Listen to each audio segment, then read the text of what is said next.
Singularity. My name is Nicola, and you're watching Singularity FM, the place where we interview the future. If you guys enjoy this podcast, you can help me make it better in one of two ways. Number one is you can go to iTunes and simply write a brief review. It would really make a big difference. Number two is you can become a patron by making a donation on interviewthefuture.com. So, for those of you who may have seen my interview with Jenny Kleeman, who wrote a very interesting book called Sex, Robots, and Vegan Meat, you know that I had two most favorite quotes from that book. And one of those favorite quotes comes towards the end, and it's the following quote. Coming up with technical fixes rather than ethical reform, revolution, rebellion, every time that technology tries to stand in for ethics, we do ourselves a disservice. We deny ourselves the opportunity for growth. End of quote. That's on page 298. And during my conversation with Jenny, I told her that I must bring that person to my show. Well, today we have that person, and it is Professor Matthew Cole. Matthew is a professor of sociology and author of a book called Our Children and Other Animals, and he is also the former chair of the Vegan Society. So, welcome to Singularity FM, Matthew. Thank you very much. Thanks for having me. I do have to quickly say that I'm a doctor, not a professor. I know things are slightly different in North America, but you've just given me a big promotion there, which is wonderful. But in the UK, I'm not yet a professor. Okay, are you a PhD in sociology? Yes, yeah. So yes, yeah. Doctor is my title. Right. Okay. So in North America here, we say professor, doctor. Yeah. I know it's more about having a tenured academic position is what you're trying to say here, right? Yeah. I mean, it's people, when I interact with people in North America, they often, address me as professor, like they write me an email, dear Professor Cole or something. And it makes me smile. It's not a problem to me. I don't mind, but because technically speaking, in the UK, I'm not a professor. Yeah, and I'm guilty of that mistake myself, because when I was inviting you to come on my podcast, I'm pretty sure I said Professor Cole. And that's because you do teach criminology in the Open University there, right? Yeah, that's right. Yeah, my current job is lecturer in criminology is my formal title, yeah. But I definitely do identify myself as a sociologist, I would say. So I'm now a sociologist working in a criminology and social policy department. But yeah, to call me a sociologist is definitely accurate, yeah. Well, that's very interesting and an important distinction. So I do wish you good luck with finding a tenured position as soon as possible. Let me ask you then, forgetting the book that you wrote and all the short bio that I just kind of read here, if I were to meet you in a pub somewhere in the UK, and I didn't know the first thing about you, and I ask you, who is Matthew Cole? How would you introduce yourself? Oh, wow. Well, I guess these days my academic identity has become the dominant one. I mean, it's my work, of course, but that's very much connected to my identity as a vegan, I would say. The two things have become merged in my life. I was on the path towards becoming an academic, I guess, doing my PhD, which I started 20 years ago now. And at that time, I wasn't yet a vegan. And I became vegan around the end of my PhD. My PhD was about a different topic. And it was around that time when I went vegan, I was thinking I needed something else to work on as a sociologist. I needed some other interest because I didn't want to continue with my PhD research. So it was through a conversation with a friend of mine at the time who just pointed out, well, there's lots of sociology in veganism, why don't you do something with that? And I thought, yeah, that's a good idea. I should do that. So it was the personal decision to go vegan came first, and then making that part of my academic work came later. So those two things are certainly really important in terms of who I am, I suppose, being a vegan and being a sociologist, and then combining the two is, I suppose, what I've been doing for the last 15 years. So I guess, yeah, that might be a bit heavy if I just meet someone in the pub to say, yeah, I'm a vegan and a sociologist. But yeah, that's kind of me, I suppose. Yeah, I guess fish and chips is out of the question. Well, yeah, exactly. off the menu. Yeah. Well, I know the feeling because it's out of the question for me. Even though I did, before I went vegan about 5 years ago, I did enjoy fish and chips very much, actually, I have to say. Even though it's not the best choice for my cholesterol, as someone who is predisposed to have high cholesterol as I am now, and which consequently dropped tremendously after I became vegan, especially triglycerides. But Matthew, we are here today to talk about veganism, ethics, and their implications with respect to technology in general, but also other related issues that are more common topics on my podcast, such as artificial intelligence and transhumanism, maybe towards the end of our conversation. But I want to dive into who you are and what your work is, and sort of lay out the groundwork, which would then hopefully allow us to make connections to the rest of it. The rest of the story I want us to tell here today.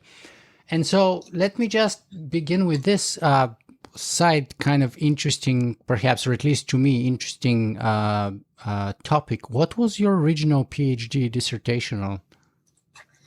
It was about unemployment. So a very traditional kind of sociological topic, really. And that was more of a biographical place that came from, because I was unemployed for quite a long time in my late teens and early 20s. Mm-hmm. So I came to academia a little bit later in life, I guess. I didn't start my first degree until I was 26.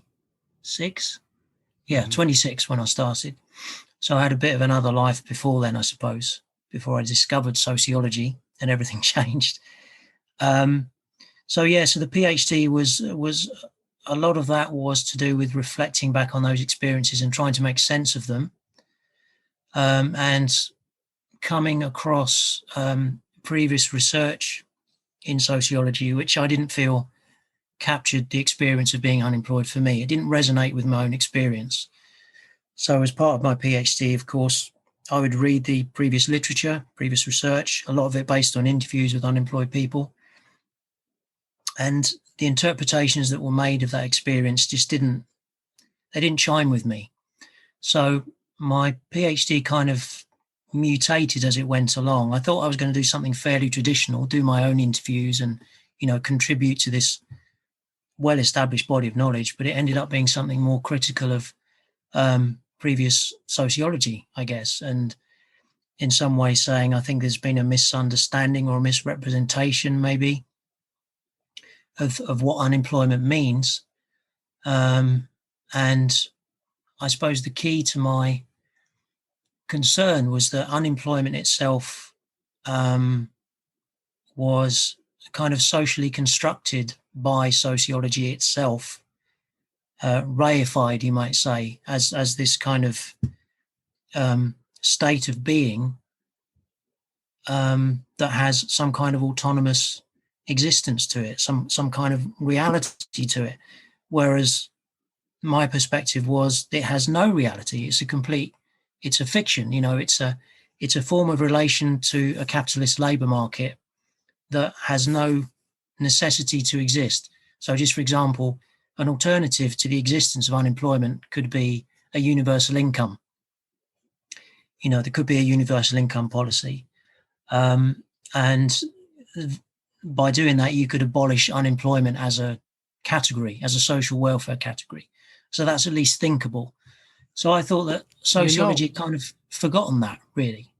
And yeah, that was a problem for me. In Canada, we're conducting now, just like in many other countries, we're conducting these sociological experiments on a large scale because since the first wave of COVID, the Canadian government has given a $2,000 monthly income to about 7.5, 8 million Canadians. It used to be called the CRB. That was for about 6 months, and then it became the CERB, which will continue until next summer, I think, for all of those who can kind of show that their income has basically disappeared, or they're making a lot less than $1,000 a month due to the COVID-19 pandemic. So 7-8 million Canadian workers or people are using that program. That means, I don't know, 15-20% almost, maybe not quite 20, but like 16, 17, 18% of the Canadian workforce are using that. So that's a large-scale sociological experiment with universal basic income at a pretty reasonable level. $2,000 a month is not insignificant. Yeah, for sure. Yeah, I mean, necessity is the mother of invention. So in these extraordinary times, we see, in some ways, states edging towards that kind of idea because there's no alternative. Many people simply cannot work or can't work safely, of course. So I thought, and I suppose that made me feel like a little bit alienated, I would say, from the discipline in some ways, having this experience of not finding my own experience represented in the discipline that I kind of, I did feel very strongly attached to when I first started learning about sociology as an undergraduate. And even before then, I thought, this is fantastic. This answers a lot of the questions I've always had since a very young age. Sociology does? Yeah, absolutely. But then I reached that point where I thought, actually, it doesn't have all the answers, and there are things missing here, or things that it doesn't quite get right. So that gave me a motivation, I suppose, through my PhD. But I mean, to get to the end of the story, I suppose, it was the fact that it was so autobiographical for me. That's the reason I didn't want to continue with it, because finishing that piece of research for me was like closing a chapter. Because the experience of being unemployed wasn't great, but it wasn't all bad either. There were definite advantages to it. But I didn't want to just keep reliving that. I didn't want a whole career talking about unemployment and endlessly reflecting back on a fairly short part of my life, really. So I wanted to do something else, and veganism just made sense. I can totally sympathize with that because, my master's degree was basically focusing on armed conflict. And, to be honest, you can only read so many books about people killing other people on large scale and only watch so many documentaries, from Auschwitz and, usage of weapons of mass destruction and stuff like that before it starts getting to you and start getting depressed. Or at least I did. I mean, some people have higher sort of resistance to this getting to them. They kind of are better at compartmentalizing. I thought I could do that, but after doing the academic work for about 3 years or so, it really started getting me down. And so I was looking for a new field, new place, new realm where I can sort of apply my interest in political science, in ethics especially. And so I moved into kind of like the interplay between technology and ethics in general, but specifically things such as artificial intelligence and then transhumanism and so on. And so here we are, both of us today. But where does rock music come into that sort of period of your life? Because Jenny Kleeman was a sort of like I don't want to say failed rock band member, but kind of she's a very good author now and writer and journalist and all of that. So, and she's clearly given up on the rock scene, at least for now. And I know you had a stint there in rock music, didn't you? Yeah, well, I wanted to. Yeah, I will claim the identity of a failed musician, I would say. Failed professionally, anyway. And that was certainly my first ambition before I got into sociology or anything like that. So, yeah, I was a guitarist in a thrash metal band, just a local band. Wow. We played a few local gigs, but didn't get further than that. But it was, it was a good band. I enjoyed it, and that was my main passion, I guess, through my teenage years. Was that a bass guitar or solo, or what was it? Well, I started off on the bass actually for about 3 years, and then I kind of I felt like I needed a new challenge, I suppose, like because I started playing the bass as if it was a lead guitar almost. I was, starting to play lots of solos, I guess. Mm-hmm. So I moved on to guitar and played lead guitar. And yeah, that was kind of all consuming for many years. I practiced hours a day, and that was what I wanted to do. So it was only when that didn't work, eventually I thought I have to do something else. And it was another friend, actually. I owe a lot to friends in my life, I have to say. It was another friend said to me at the time, why don't you try doing sociology and psychology as well? I studied at the time, neither of which I did before. We didn't do that at my school, so I didn't know anything about either of them. And as soon as I started, I thought, yeah, this is fascinating. This is, and I was off on a different journey. So, I mean, I've never stopped playing the guitar. I still have several guitars, and I still enjoy it. But yeah, didn't manage to make a career out of it. Tell me something about the sociology of being a part of a thrash metal band, rock band, and being a vegetarian who eventually became vegan. Like, because here's the thing, from my sort of ignorant, from the point of view sociological view, hard rock and especially heavy metal and especially thrash metal bands have this kind of a bad boy reputation. They drink more, they play louder music, more angrier music. My wife says sometimes, I hate listening when you're listening to your violent music, because sometimes she gets in the car and my music starts playing up suddenly when she starts the car, right? And I'm like, it's not violent music. It's actually very good music.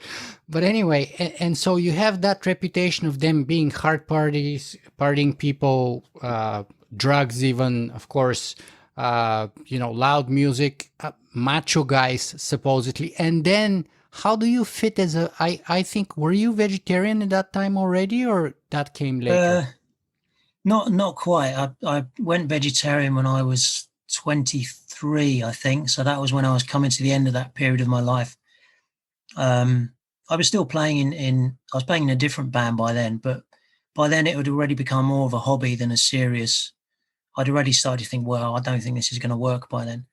So no, I wasn't. I'd been thinking about becoming vegetarian, I guess, before then, but I hadn't got to that point.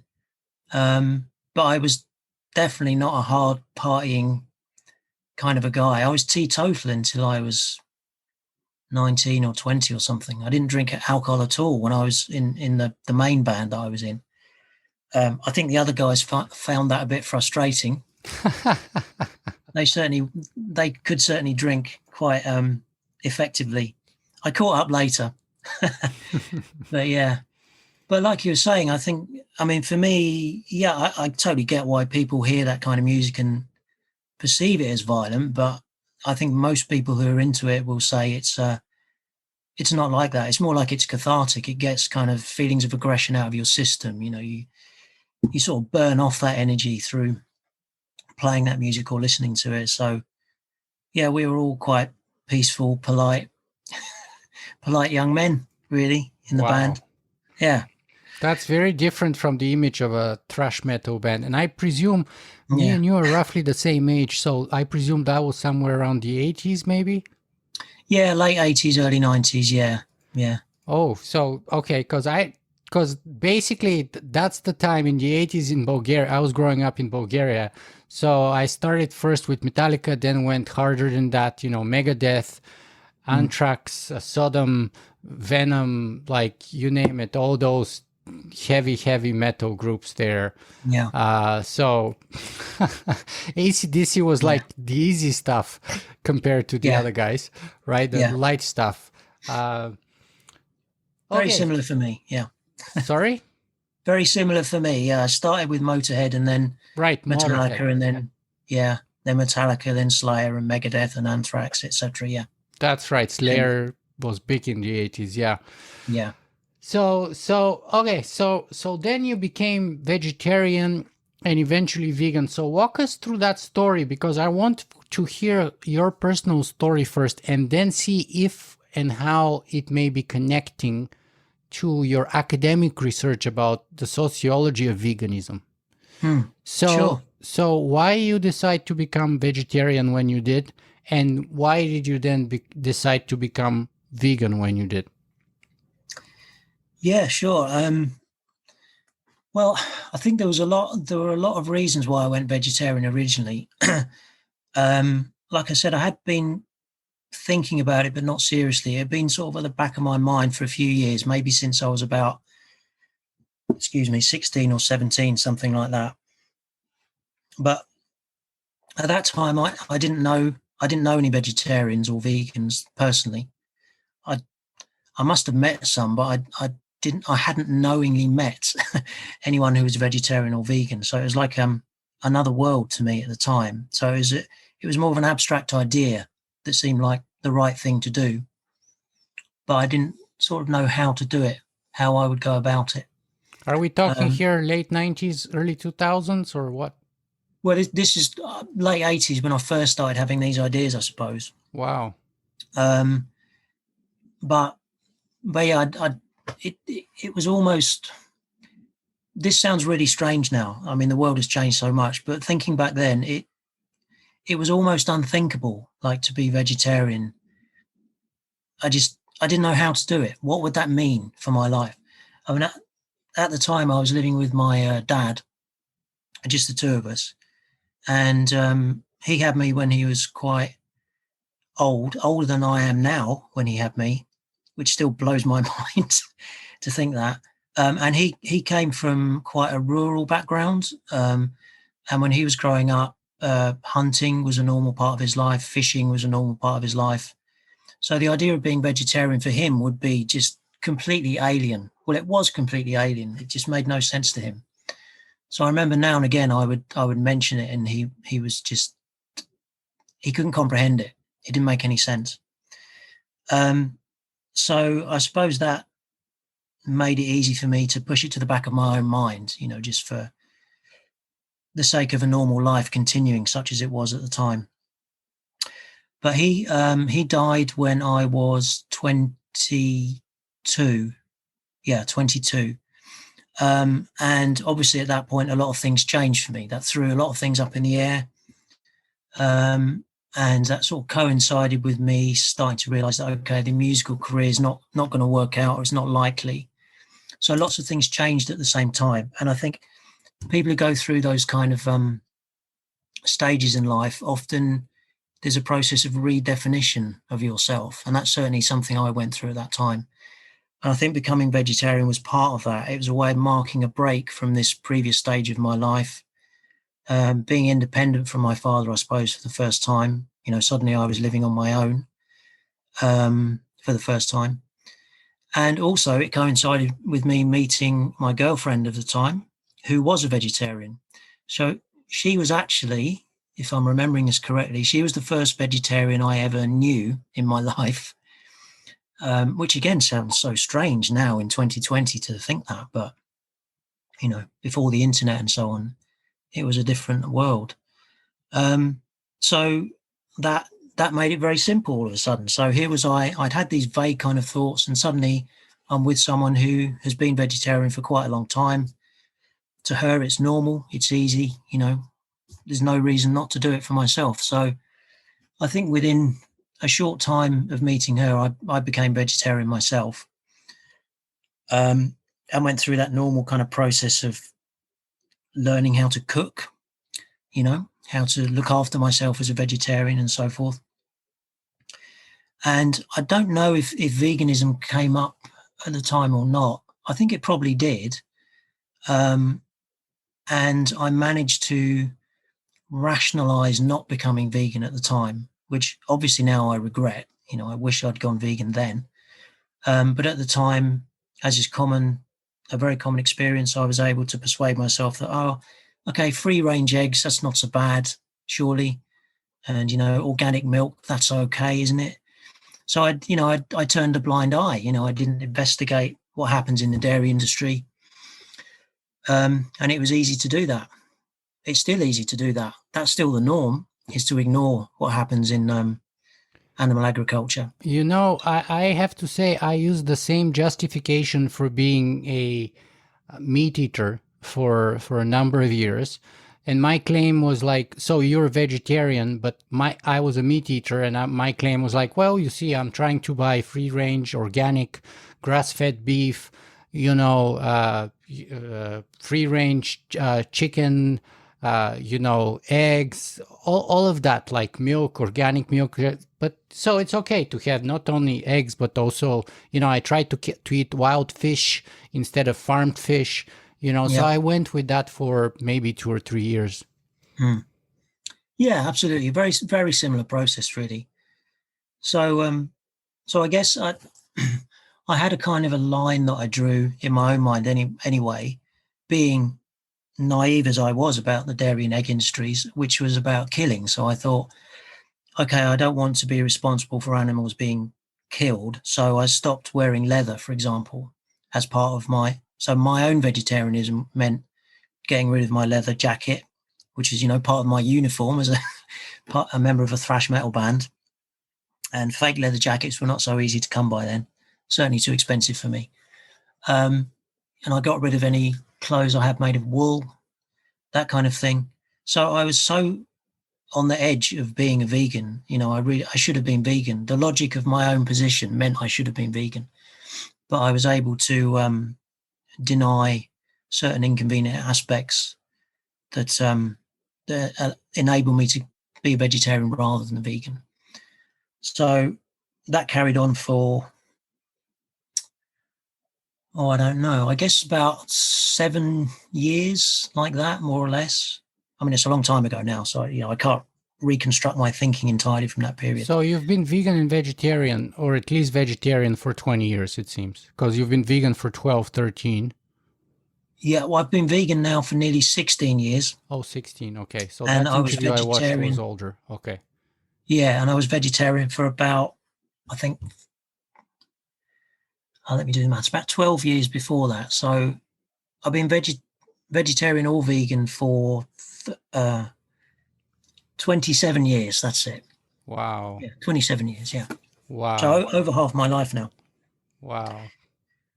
So, yeah, so I carried on like that for a long time. And then I got to the year 2000, and that's when I started thinking about veganism much more seriously.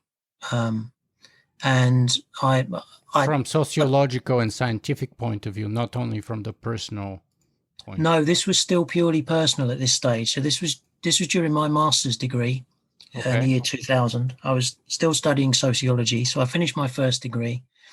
Then I moved to a new town, moved to London.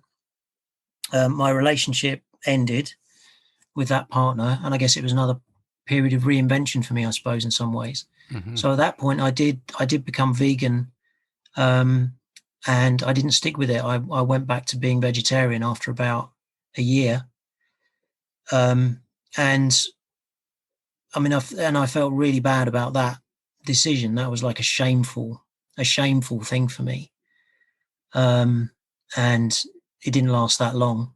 Well, 3 or 4 years, I suppose, before I went vegan again, and for the final time. So that first time I tried it, it was a bit like being in that early position of not yet being vegetarian. I didn't know any vegans at that point. I was in a new environment, and I didn't know what I was doing on a practical point of view. I didn't know how to cook vegan. I'd been so used to being a vegetarian, relying on eggs and cheese a lot, as a lot of vegetarians do. Yeah. Yeah. So I found myself feeling quite, not great health-wise, because I was eating really badly. Mm-hmm. I was eating a lot of junk food, convenience food. Beer and So after chips. lots of chips, white bread, bad stuff, a really bland, boring diet, So I felt myself not feeling great, physically, I suppose, and lapsed back gradually into being vegetarian, which is a more familiar pattern. And then moving again after my master's degree, I was in a place where finally I became aware of a sort of vegan subculture around where I was. And of course, the internet was taking off. So it suddenly became a lot easier to find out about veganism, to connect with vegan organizations, to find websites. It was just a lot easier. So the second time I went vegan, the final time, I got to a point, again, talking to another friend, the same friend who convinced me that there was sociology related to veganism. So we were both vegetarians at the time, and she was asking me about why would I go vegan? Because I suppose I must have been telling her about how I tried being vegan for a year or something. So she was curious, and I said all the reasons about, animal exploitation and all of that. And I just, at the end of that conversation, I thought, well, I have to do it. I can't be making these arguments for veganism to someone else and not do it. It's just hypocritical. For me, it was. So, I became vegan the next day. Yeah, literally the next day. I cleared all my cupboards of anything not vegan, toiletries, food cupboards, everything. And that was it. And haven't looked back since. So it took a long time to get there, which I can't help but regret, but that's what happened. Well, our journey is our journey. So maybe we didn't get to where we wish we were at an earlier point of our lives, but that's part of the journey, So I've learned not to kind of I've learned not to kind of judge myself too harshly. Yes, I wish I was more proactive and became vegan 20 years before that, but, and it is what it is. I can't change the past. So I try to bring in my Stoic philosophy and say, just focus on what you can do and what's under your control. And the past is certainly not. So absolutely. Now, let's talk a little bit about the definition of veganism here, though, because that's important if we are talking about being vegan. And maybe you can even bring the distinction, and I think most people would know it, but still, let's bring the definition of veganism and perhaps the distinction or differentiation from vegetarianism here. Because one thing I've learned after talking about AI with 250, 60 people is that much of the time, if not all of the time, people have a different definition of the subjects we're talking about. And so they end up talking past each other. Yeah. And so it's very important to make sure we're on the same page with the definition. So let's do that. Yeah, certainly. Yeah, I completely agree with you. Yeah, it is really important. I think what we've seen a lot in recent years is that there's been a kind of slippage around veganism, and it's become for a lot of people now, it means a plant-based diet. Basically, it means following a plant-based diet. But for me, that's only one. Of course, it's very important, but it's only one component of being vegan, of what veganism is. And for me, veganism is the kind of lived practice of opposing the exploitation of other animals in whatever form that takes. And obviously, the biggest form, quantitatively speaking, is through animal agriculture. So, of course, a plant-based diet is a crucial, essential component of being vegan. But there's a lot more to it than that. And any ways in which other animals are exploited is not vegan, I would say. So whether that be animal experimentation or using animals for sport or entertainment, all of these things, hunting, obviously, all of that is important. And it also includes, of course, destroying the habitats of free living animals through human activities. All of those kind of things as well are problematic. So what I think what that means is that, and this was certainly part of my own journey towards veganism, it was always about that holistic kind of experience. So I think like a lot of people who go vegan, you can't help but focus on food a lot because that is part of your daily experience. So you have to do that to continue living. You have to focus on, okay, how do I do this? How do I look after myself on a plant-based diet? But it was never only about that. It was about everything. So like I said, I went through all my toiletries and so on, and I checked, okay, is this no animal products? And also, is there no animal testing involved in this product? If I'm not sure about that, I'm going to get rid of it and I'm going to educate myself and, replace things or do without things or whatever. Same with clothing. And I never did things like bet on dog racing or something like that, but I certainly wouldn't do it. That's not vegan either, So it extends to a lot of things. All these ways in which humans exploit animals. So that's what it's about for me. It's this opposition to exploitation. And in that, I've for a long time been quite inspired by the first definition of veganism provided by the Vegan Society way back in, I think, 1951 or 52, something like that. And that first definition, I'm going from memory here, I don't have it written down. It was something like the doctrine of living without exploiting animals, something like that. It's a very short one-sentence definition. And I thought that's fantastic. And, I slightly regret that the Vegan Society moved away from that definition over the years. And now it has a longer definition, which certainly goes beyond plant-based diets. But I think it loses something by seeming to overcomplicate it. I think that one sentence was fantastic. Yeah, I have to agree with you because that's the original sentence.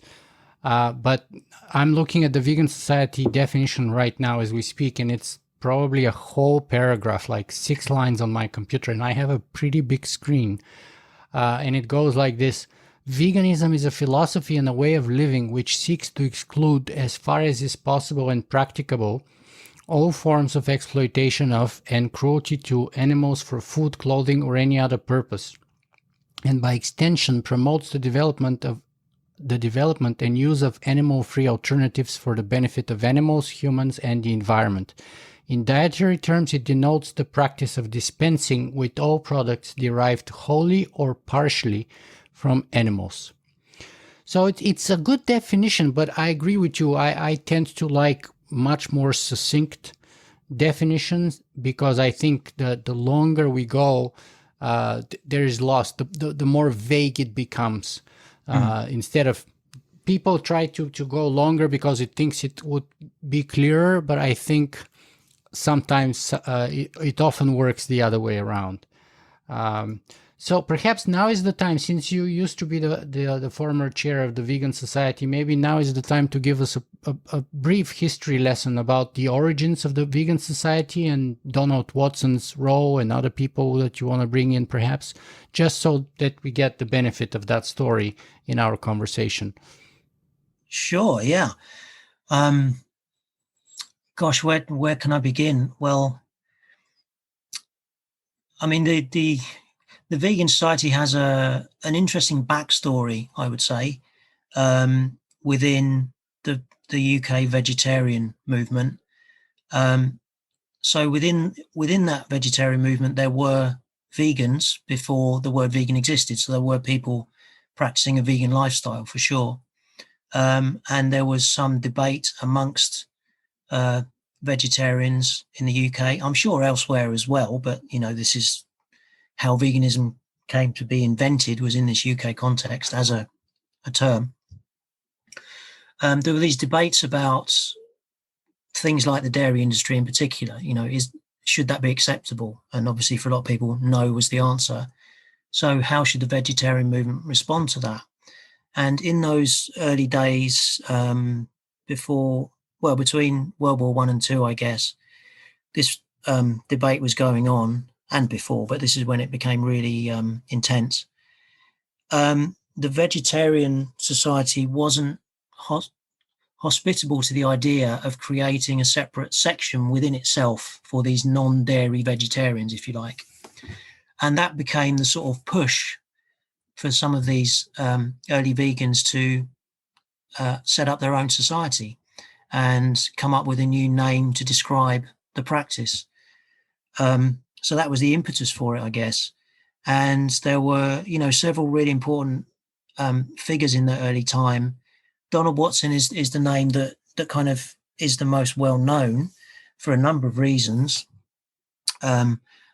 One of the really important reasons is that he did a lot of the early practical work of setting up the vegan society and keeping it going. So he did the actual work of writing a lot of the early publications of the society, their early newsletter, and then their early magazines, and also printing them. He had a duplicating machine at home where you'd have to turn a handle to, make the paper come out, and he'd be filling envelopes and posting them out to members of the new vegan society all over the country. So the society started in 1944 in the UK, and it was run mostly by Donald Watson in his home in Leicester in the UK. And the word vegan was coined by Donald and Dorothy, his future wife. And there's a pretty cool story about this, I think, which when I say we, I mean me and my partner, Kate Stewart, who's another sociologist and vegan, and we work together a lot on our writing. So as part of some research we've been doing, we've been given access to an archive of Donald Watson's letters that he left behind. He passed away in 2005. And in one of these letters that he wrote, he tells this story of how him and Dorothy invented the word vegan on a night out in Leicester. So they were on a night out to a local dance hall, enjoying themselves, talking about these new ideas. What are we going to call this thing? And between them, they came up with the word vegan. And that's their story, which I think is so cool that we now know that publicly, because this hadn't come to light before. It wasn't like a published story, as far as I'm aware. So that happened in the 1940s. The society was established in 1944. And Donald Watson was really, really important for the first several years, keeping it going, doing a lot of this practical work. And then he gradually stepped away from it, and other people, took on a more prominent role and kept the society going. I can't tell the whole history of the society because it's, there's a lot to say there. But I think it's fair to say that it struggled a lot for decades because it was purely voluntary. There were no paid members of staff. You're relying on a lot of goodwill. You're relying on people having enough time, fundraising to keep things going. So I think there were quite a few times when it nearly ceased to exist and stopped publishing its magazine. But it kept going, and as we know by now, has flourished, especially in recent years. It's taken off, as veganism is taking off in many ways. So and part of this early process, when you come up with this new word to explain this new practice, or not a new practice, to put a name to this existing practice and try and differentiate it from vegetarianism, very shortly after that, this process of debate was undertaken within the society about how are we going to define it. That was an important part of the early work. Okay, we think it means vegetarianism plus not consuming eggs and dairy, for instance. That was the big issue at the time. But how can we define it and explain it to people? And I think it's that process that led to that first definition, which we were talking about a few minutes ago, and that became the official definition. And then it's changed a few times over the years, and generally got longer. Yeah, as you were saying. Let me ask you this. Some people say that veganism is probably the fastest growing social movement. Is it and others say, oh no, that's just a diet or something like that. So you're a sociologist. Is it a social movement, and is it true to say it's the fastest growing social movement?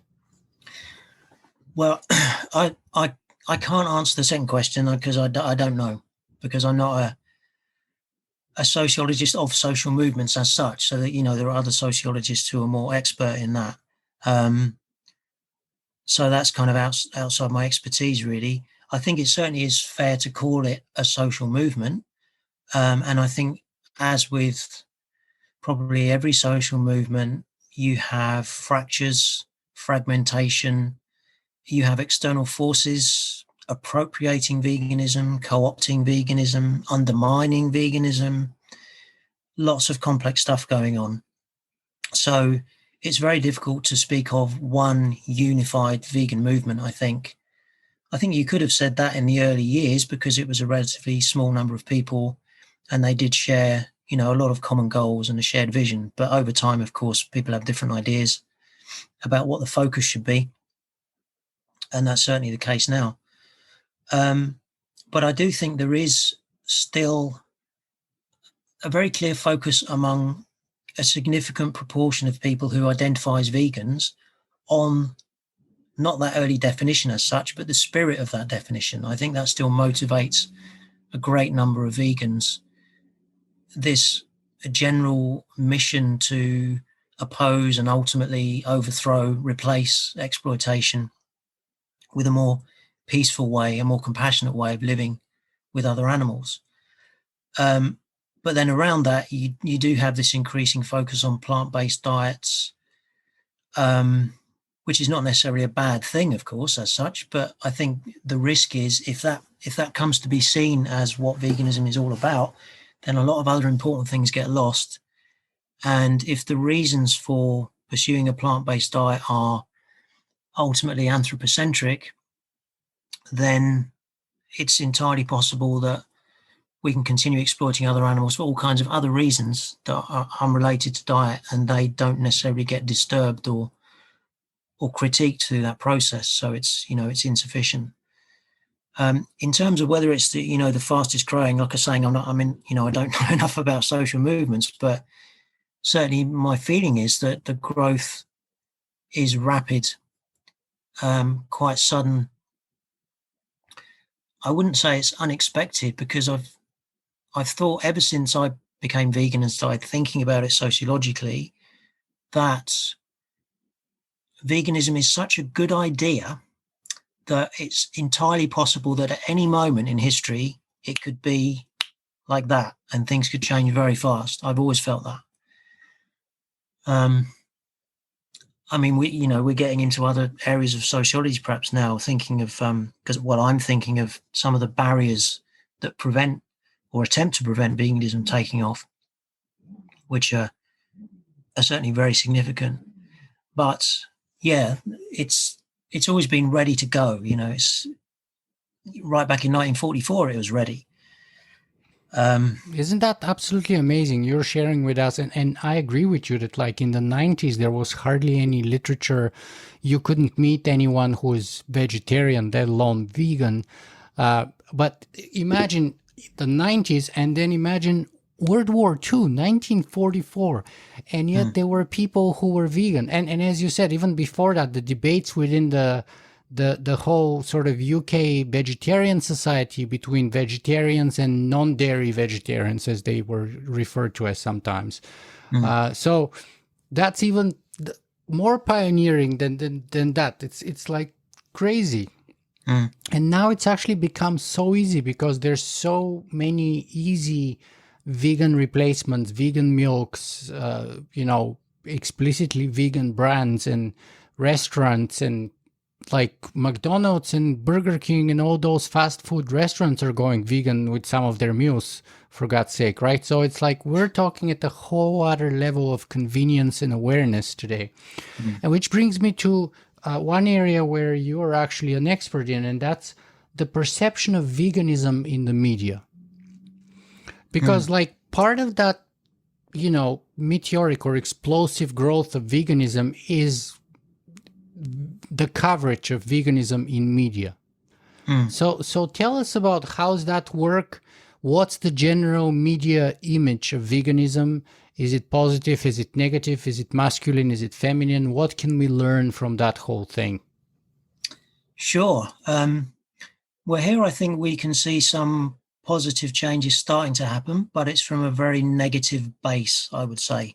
So when I started researching this systematically, I suppose I could say, with a colleague, Karen Morgan, another sociologist, we in particular looked at the coverage of veganism in newspapers in the UK. This is back in 2008 we began this research because, as vegans ourselves, we experience a lot of kind of negative opinions around veganism. And certainly at that time, we got this general sense that it was a kind of hostile cultural atmosphere around veganism. But as good sociologists, we wanted to test that out. Your anecdote is not good enough. So when we did this research, certainly we found that we were right. Our hunches were correct, that the coverage of veganism was overwhelmingly negative in UK newspapers at that time.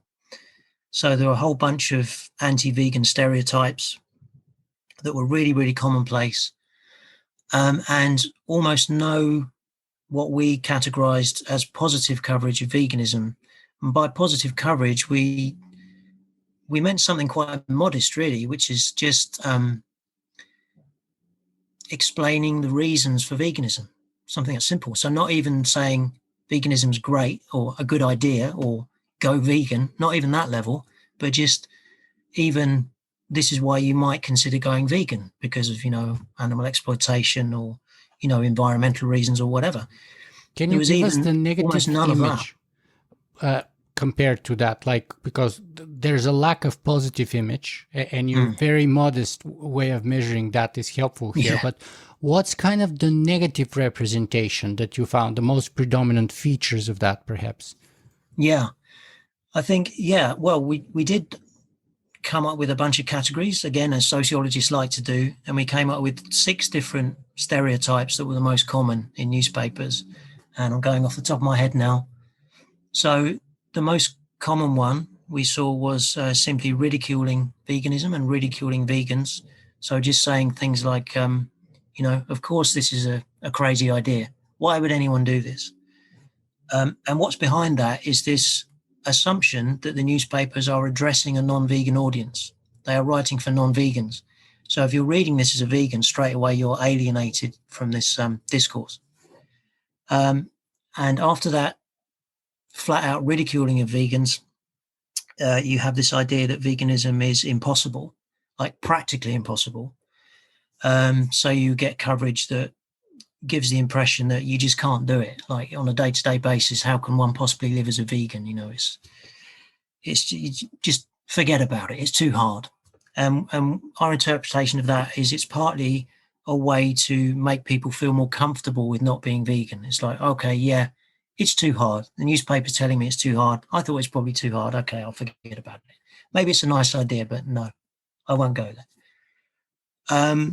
And then alongside that, you get this idea that vegans are in some ways special in terms of being really focused on denying ourselves pleasure in some way, like giving this idea that it's like plant-based diets, for example, are just unpleasant. The food's horrible.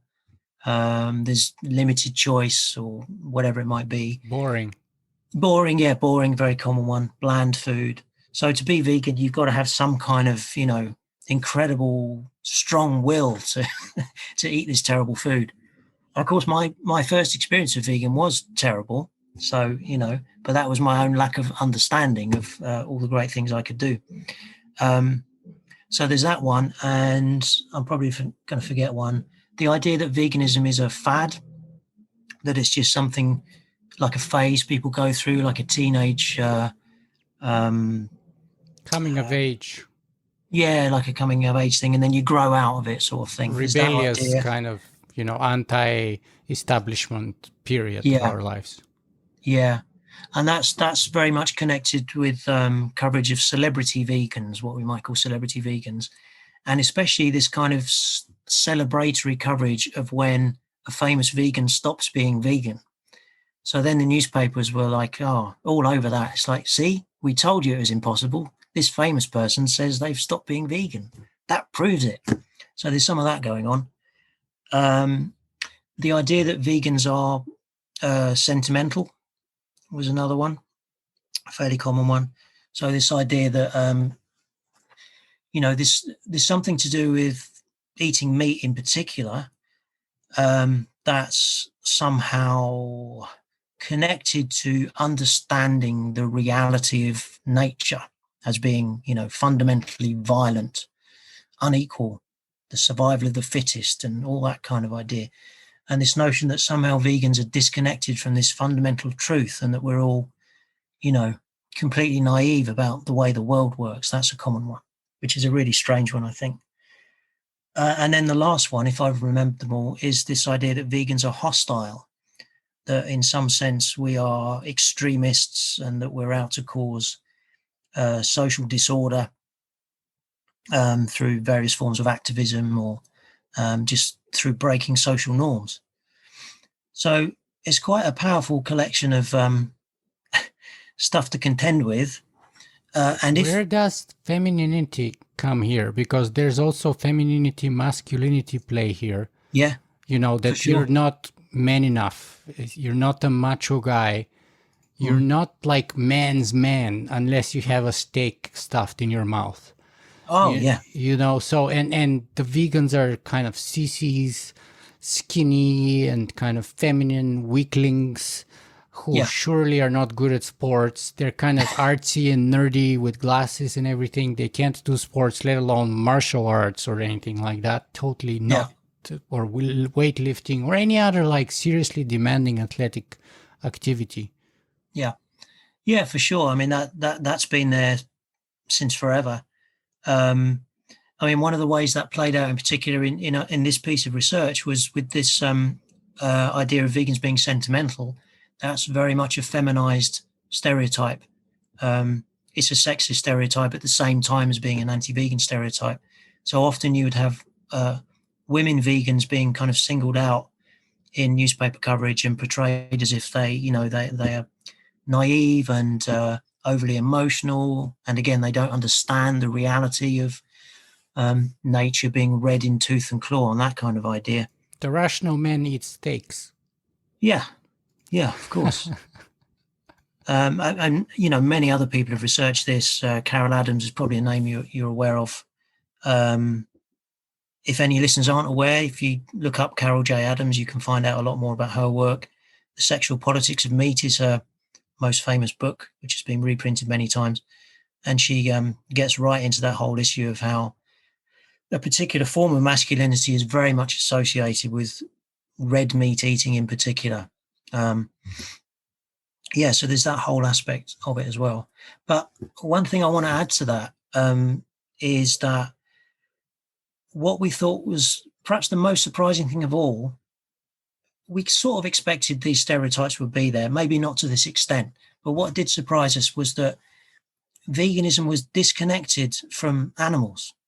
And we found that really strange. So even all these negative stereotypes, they're focused on vegans ourselves.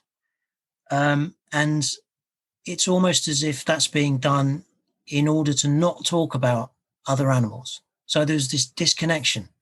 So we kind of went in expecting we'd see negative coverage of, say, animal rights activists and saying, they're hostile or something.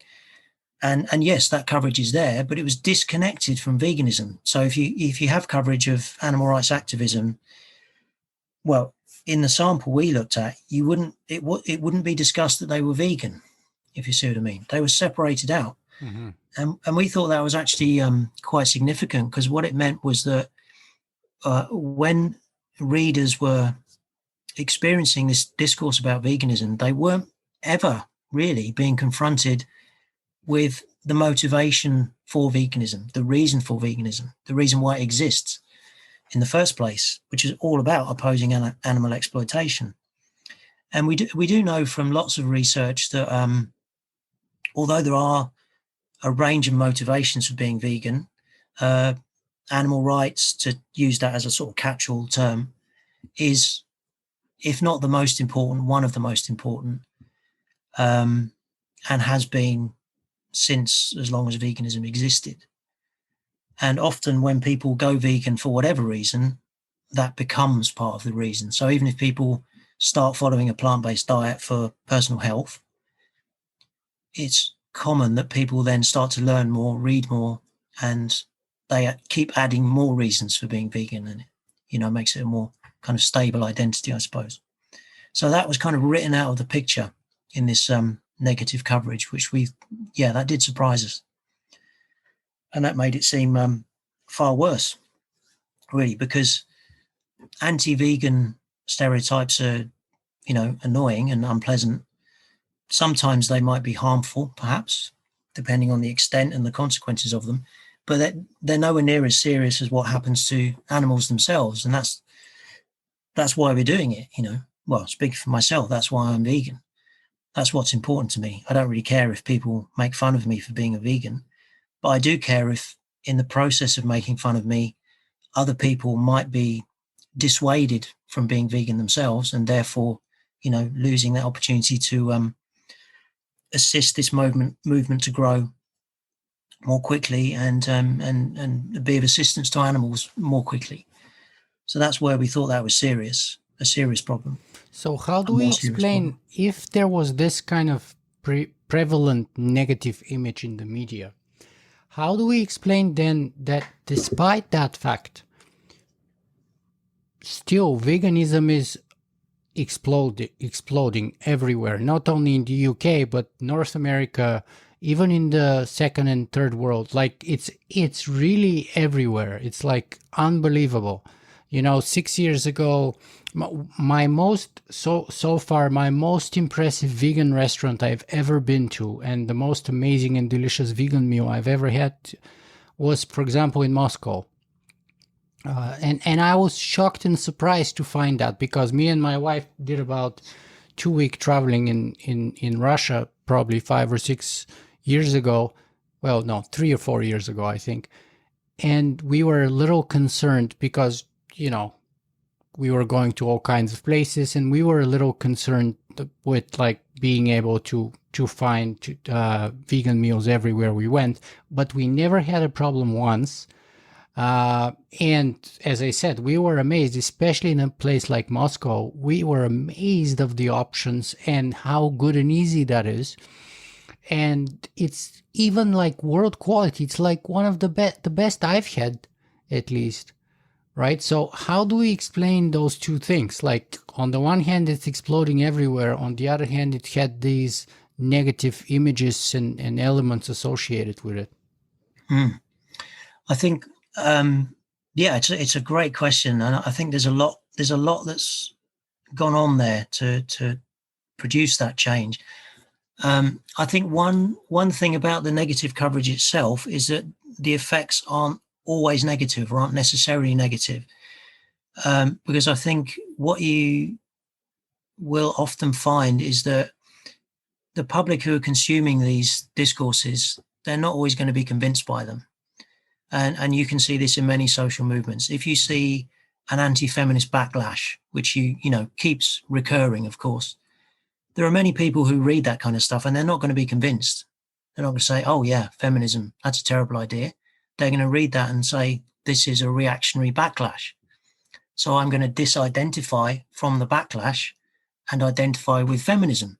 So it can even have a perverse effect, if you like, of pushing people in the opposite direction to the intention of the negative stereotype. And so even though the stereotypes were negative, the sheer volume of coverage was increasing all the time. So the piece of research I've been talking about was just a snapshot of 1 year. But if you take a longer term view and you look at the coverage of veganism over decades, you see this incredible, a curve. You can see that on the camera, very steep and getting steeper all the time, year on year. And we haven't published research on this, but we hope to at some point, is to take this sort of longer term view. So just the fact that it becomes more part of everyday discourse, even if the coverage is negative, some people are going to see that and, as I say, disidentify from the negative coverage, but also be curious. Okay, what is this thing that's I'm noticing more and more? And they can find out. And of course, these days, it's a lot easier to find out through the internet and so forth. But also, of course, all through this time, vegans have been working really, really hard, doing their best against, a lot of obstacles to promote veganism through all the kind of grassroots work that's familiar across lots of social movements, protesting, holding festivals and fairs, street stalls, delivering leaflets, publishing magazines, creating websites, recipe blogs, taking cakes into work, all the kind of everyday practices that vegans do, as well as the more kind of scaled up forms of activism, if you like. All of that has been going on. And of course, many, many vegans have made veganism their livelihood by starting vegan restaurants or all kinds of vegan companies, or indeed trying to get an academic career based on veganism, as I've had.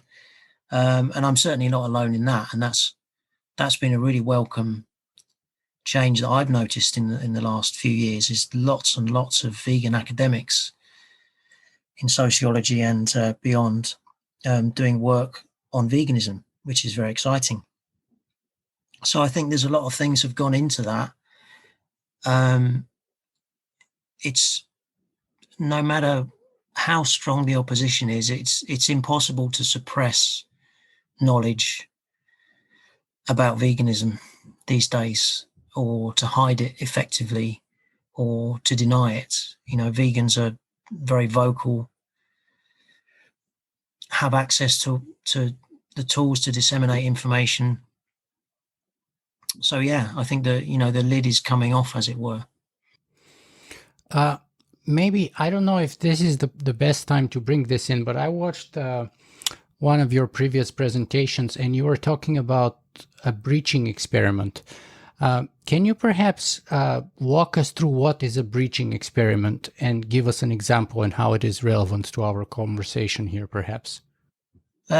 Sure. I don't remember what presentation that was from, but in general terms, a breaching experiment means to sort of to break a social convention of some kind, and see what the consequences are. And the consequences reveal a lot about the function of that social convention. So this was something that was done by sociologists, decades ago, just to sort of test out how do people function in terms of day-to-day interactions, and what happens if you disturb that, even in quite small ways. I don't mean acts of violence or anything, but a classic one is to maybe hold someone's gaze on the street an instant longer than would be conventionally normal. And what happens? People become uncomfortable very quickly. They'll perceive it as threatening in some way. I don't recommend anyone does this, but you can do it as a thought experiment, because we're aware ourselves, if we feel ourselves being looked at for a second or two longer than normal, we'll start thinking, why is that happening? So, forgive me, I can't remember the context that I was talking about that in a presentation, but that's the general idea of what a breaching experiment would be. So is it a breaching experiment, for example, when, let's say, me and my wife, we're going to her family's Thanksgiving reunion, and she's an Italian Catholic, sort of like from an Italian Catholic family. And it's sort of like North American Italian Catholic family. So it's very heavy meat kind of focused. So, turkey, or in the summer, steaks and burgers all the time, multiple times, bacon and eggs and stuff. So let's say, is it a breaching experiment when me and my wife sit on the Thanksgiving dinner and we're vegan and everyone around us is like heavy meat eater? Or even like in another way, when you were sort of a teenager in that rock band and you were the only non-drinker in an environment when everyone is a heavy drinker. Isn't that not another example of a breaching experiment? It was certainly conflicting with the social norms. Yeah, to be a non-drinking guitarist in a thrash metal band, I think I was alone. I don't know if it would constitute a breaching experiment. I mean, a breaching experiment tends to be something that you would do sort of deliberately, almost sort of provocatively, I would say. Whereas if you're, I mean, certainly if you're a vegan attending some kind of function, some kind of meal where consuming animal products is the norm, yes, you are breaching social norms. I don't know if it fits with breaching experiment, but I'm getting bogged down in the jargon of sociology here. Yeah, no, the But, point I'm trying to bring here is that there's that kind of a peer pressure, sociological pressure issue here that you faced when you were non-drinking in a thrash metal band, and my experience, which is much shorter than yours, obviously being a vegan, is that being a vegan, the biggest cost of being a vegan for me so far has been these kind of a social, at best case scenario, socially awkward moments, and at worst case scenario, like moments where you could have some kind of level of sort of a confrontation, even if you will, even if, like, let's say we're not like at the proselytizing kind of vegan level and we're not pushing others aggressively to don't eat this and don't do that, but we're kind of like quietly just saying that we're vegan. Sometimes it can provoke kind of an aggressive reaction. But even in the best case scenarios, when you're just like with a bunch of friends or very close family, it still does create a lot of friction, and there's costs, oh, but you're vegan, we have to figure out what to do for you, and all that stuff. And that creates certain kind of friction and so on. yeah, absolutely. Yeah. I mean, I was getting bogged down in the terminology. I apologize for that, of breaching experiment. But no, you're absolutely right. And I think the early vegans, if I can call them that, in the through the 40s and 50s, this was a big concern of the vegan movement. Imagine for them, it must have been awful. Like, if it's hard, even today, in that sense, that's my biggest cost. Like, because convenience now is like not an issue. It's so easy. There's tons of literature. You can educate yourself how to cook. That's all. We've overcome that. To me, it seems right now the last kind of big impediment is, or the major impediment that we have to overcome, is this kind of social issue, especially in traditional societies or families where you have the ritualistic consumption of animal-based foods on any major occasion, like Thanksgiving, Christmas, and so on and so on. Yeah. No, I completely agree with you. This is a huge issue, and that was recognized right from the beginning. So even when veganism was a lot less convenient than it is now, it was still recognized then that the social impact was much more difficult at that time, more difficult to overcome, to cope with on a sort of personal level. What do you do if people around you are suspicious or hostile or feel threatened or whatever it might be, or any combination of that? And I think that's still the case, and still a lot of people who go vegan, even if on a practical level it's straightforward, coping with these social issues is still a big deal. And especially if you feel isolated, and you may well, even if you're connected through the internet or whatever, you could be isolated within your household, within your family. If one partner is not vegan, that's a big issue. Yeah, absolutely.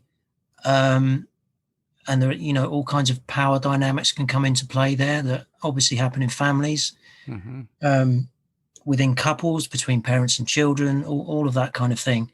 That is a big issue. And I think this is where, social support is really, really important. And we shouldn't underestimate the significance of that, because I think, well, on the one hand, I do agree with you that it's absolutely a lot easier than it's ever been.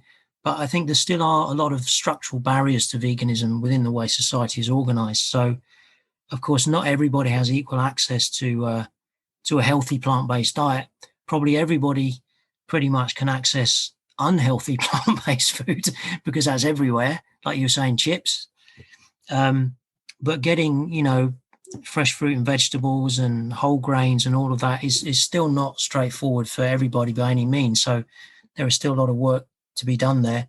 But even if that is available, the social issues can be, very, very difficult indeed, very challenging. I mean, for me personally, I feel very lucky in lots of ways that I didn't really have that in my own life. I think because I was living alone, I guess, when I made these changes, that makes it very, very simple. There was no one to negotiate with about that. No one who was being upset or threatened by me on a day-to-day basis within my home. But I certainly know plenty of vegans who have been through that process.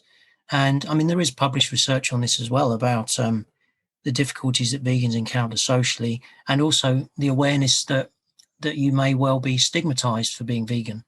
And that can be a factor that counts against your decision to go vegan. You may think, well, it's just going to be too difficult for me. It's going to be too unpleasant, not in terms of eating food or whatever, but in terms of people's reactions.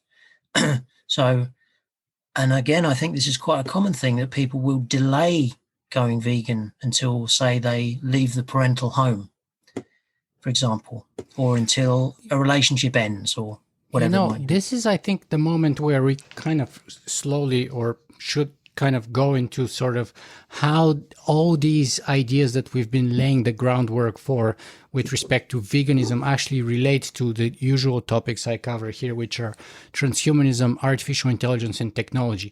And speaking exactly on what you're just saying, I meet a lot of transhumanists who are totally sold on the logic behind the idea of being vegan.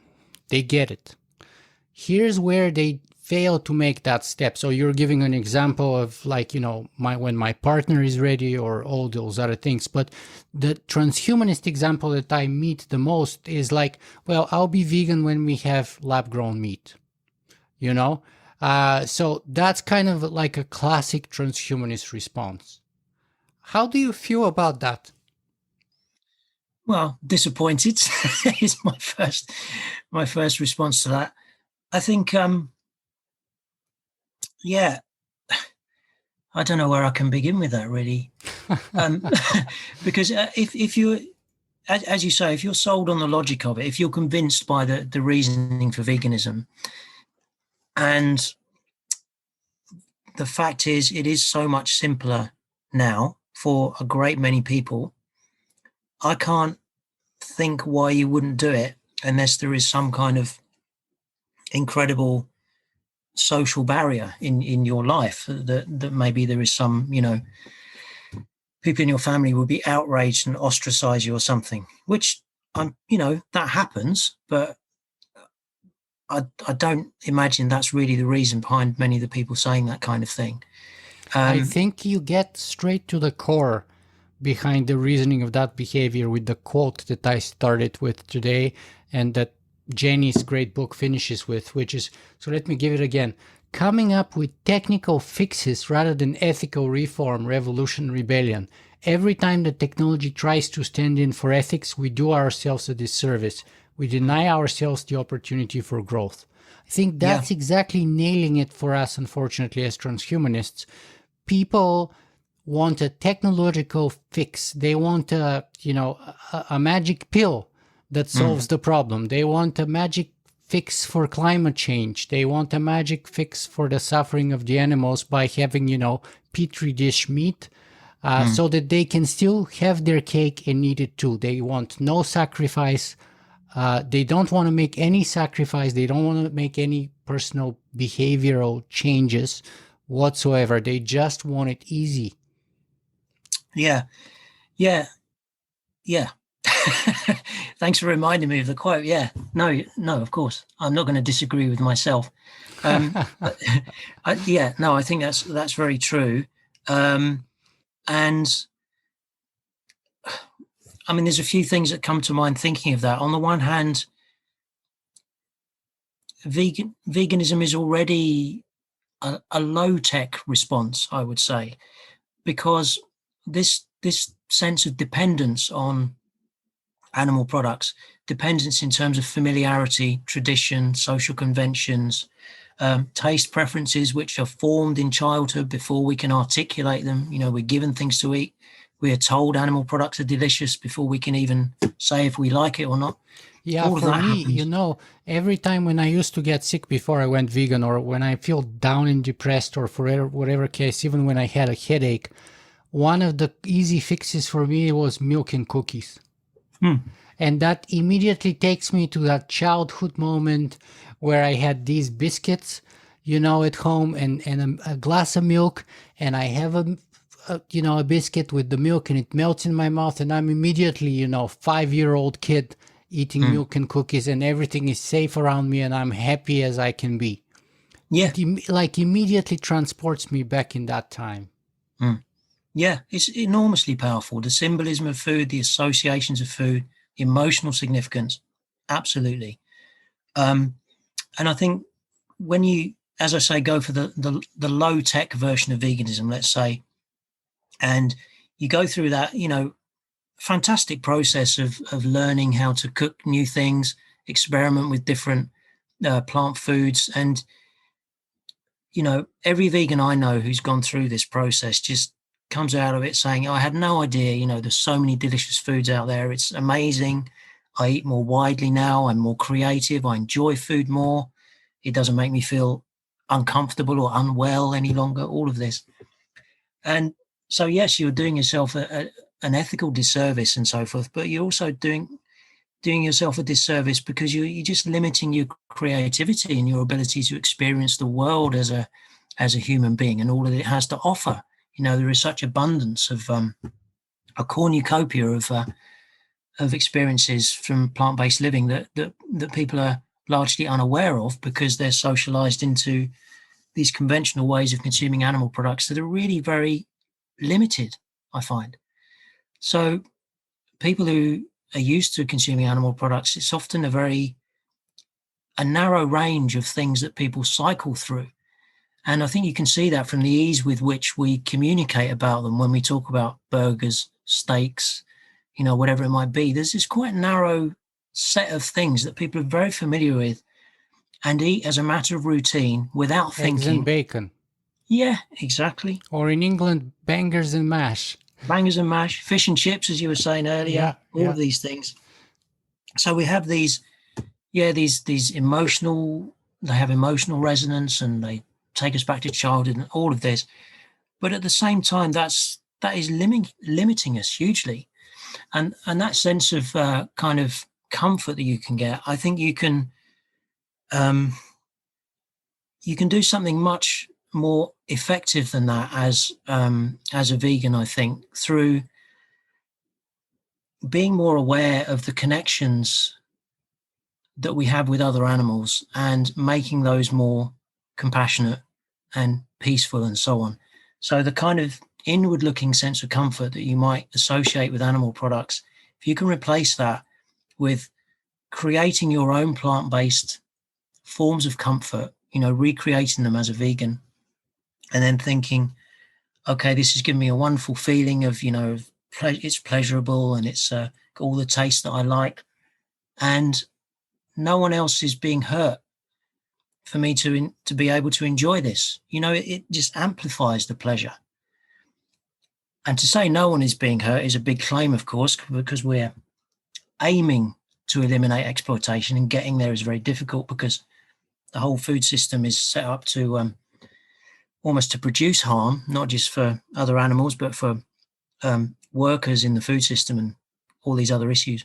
But having that ambition to look after yourself, and there's nothing wrong with that, in a way which connects you rather than disconnects you. So going back to my initial reaction of disappointment, it is disappointing, and I'm disappointed for people as well that you would choose to not go through that just exciting experience that becoming vegan certainly can be, despite a lot of the problems that we've discussed of social stigma and so on and so forth. So yeah, it's on a personal level, it's difficult for me to relate to that, that idea of waiting for someone else to invent something that makes me feel better when I know that I can make myself feel better now by going vegan. It's peculiar. Another argument for veganism that I've given, when I did go vegan, probably a year or two afterwards. Well, I forget the exact time frame, but sometime afterwards, there were so many people asking me why, like from my fan base from my podcast, why did you go vegan? So that I actually had to write a little article, and I forget if it was like 5 or 6 reasons why I went vegan.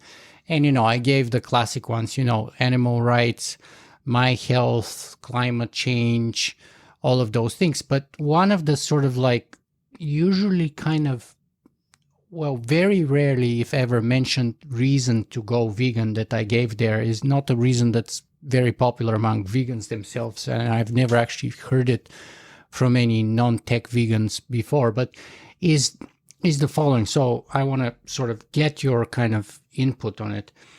The idea right now is that our claim with respect to animals often comes from this sort of a power perspective, and usually it's like an intellectual power perspective, which is to say, we put the claim we are smarter than you, therefore we can kill you, we can eat you, etc.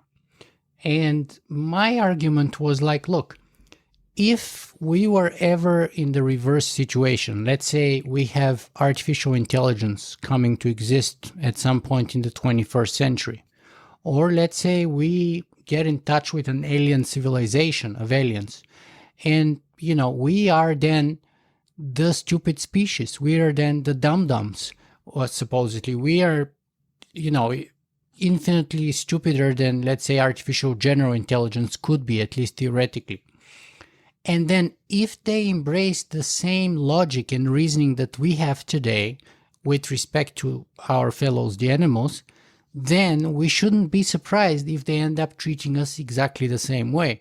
So I argued that one of the reasons why I went vegan is that I want to set a good precedent of how a higher intelligence species can treat, lower intelligence species, but still sentient species as equals and treat them with dignity and respect, so that while we have no guarantee that would be the case, that we would get that sort of treatment from aliens or AIs, but at least we can set the precedent, and we can say, because then they can say, well, look, we just do as you did to others, but now you're the stupid one, so we have also the right to kill you and enslave you and play with you for sports and kill you on a mass scale and put you in sort of like concentration camps and all of that stuff, right? And actually, you brought in one of your articles that I read the Doctor Who example of how, was it in the 60s or something, when there was this episode about aliens hunting humans for their meat for consumption. The Doctor actually became vegetarian for a brief period of time. So to me, that's a very legitimate issue personally, and an issue that I thought should get some more sort of friction, or it would spread better among the transhumanists and singularitarians. Though I don't have any evidence that it actually did. I may have been optimistic or too optimistic about that. Well, I think it's a great idea, and it makes a lot of sense. It's a common idea in science fiction to, of course, have this notion of aliens coming to Earth and treating us as livestock, even literally, or in other ways, kind of exploiting humans for labor, or just exterminating us, or all of these kinds of ideas. And certainly in Doctor Who, it's a very common theme. You often have the character of the Doctor defending human beings from some technologically superior alien species, and having this kind of ethical basis for his defense. And so when the episode that you mentioned there was from the 1980s, actually, when the Doctor becomes vegetarian, and the the man who wrote the script, Robert Holmes, wrote the script for that episode. He was a vegetarian himself. So clearly he was, from that ethical basis, making this connection between the doctors, the character of the doctor's ethical stance, and following the logical consequences of that stance. If those are his ethics, then of course he would have to be vegetarian. Well, vegan, I would say now, because it doesn't make sense for him to be otherwise. If he's protecting human beings from superior species, why wouldn't he also protect inferior species from human beings? There's no logical reason for that, other than that's just the conventional kind of human exceptionalism that we all are socialized into. So yeah, certainly. And I remember years ago when I was involved in the Vegan Society, there was a program of educational talks, school talks about veganism. So the idea was that speakers would go into schools and explain veganism. And one of the thought experiments you could do with children, with students, is along those kinds of lines. Imagine how you would feel if, an alien species suddenly came down to Earth and said to you, right, all of you, you've got to get under your desks now. You're not allowed to get back out. That's where you live now. You wouldn't do something quite that frightening, depending on the age of the students, but, that general kind of idea, just as a way to encourage empathy. And so, okay, well, this is basically what we do to other animals. Why? Just because we can. There is no ethical basis for it. So, I think that's, I think it's a persuasive argument, and maybe, you should keep going back to it and keep pushing that argument. I think it's. I don't think it has gotten enough traction, unfortunately. I have tried that for the last, let's say, 3 or 4 years. It's not gotten enough traction. I don't think. Part of the reason, maybe, and I'm speculating here, is that, a lot of people in our community, in transhumanist, singularitarian communities, perceive us as this kind of exceptionalist, supreme beings, probably the only intelligence that we know in the known universe, the smartest species on the planet, the species that would merge with the machines and populate the universe, the species that would become gods. So all of these kind of weigh very heavy on our exceptionalism, and therefore they really can't make, that's my speculation anyway, they can't make the connection, because we are just so different from all the other animals and everything else around us. Yeah, I think that kind of interpretation or extrapolation of transhumanism perhaps fits really well with conventional human exceptionalism. It's amplifying it. Absolutely. So I can see, I can see that it's kind of seductive. If you're already of that mindset, then this is giving you more of that good stuff of feeling like, oh yeah, I'm even more powerful, as you say, becoming like gods. Whereas veganism for me is very much about humility. Exactly. And seeing humans alongside other animals who are different. Of course, there are plenty of things other animals can do that we can't do. And yes, there are things we can do that other animals can't do as well. But so what? It makes no ethical difference. So yeah, that is an interesting one. And yeah, keep going with it, I would say. Sometimes these ideas take time. I hope so. I'm not planning to give up anytime soon, but it's just I've been kind of disappointed. So I've been even sort of debating with myself if it's my fault, if I'm making a poor argument, or if it's the way I'm saying it, or if it's just the way it's perceived, or where's the problem I'm trying to figure out. But it's anyway, but I'm not planning to give up. So hopefully it would improve over time. What do you say to people who would tell you, well, look, you're expressing a profound misunderstanding of nature, and you're talking about your own humility here, but you have to express humility and respect the natural ways, and nature is about tooth and claw, and about survival of the fittest. And if you look in nature, predators consume other animals all the time, and it just happens so that we are tigers, we're lions, we're not herbivores, we're lions. Yeah, well, and I suppose that comes from that paleo.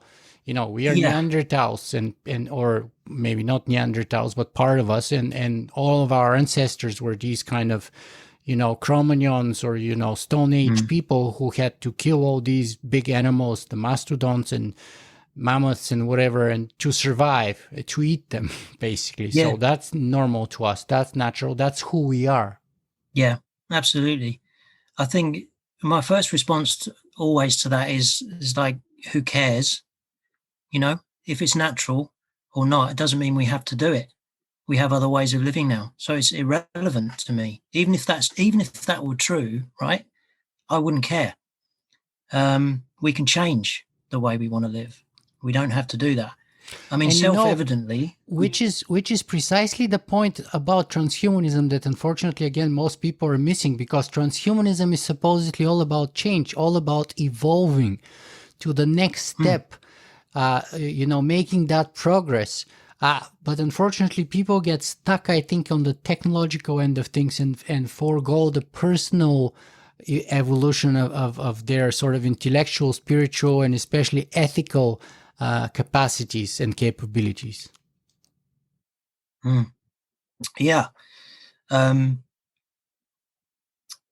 So I've always had that kind of first response of like, well, so what kind of thing.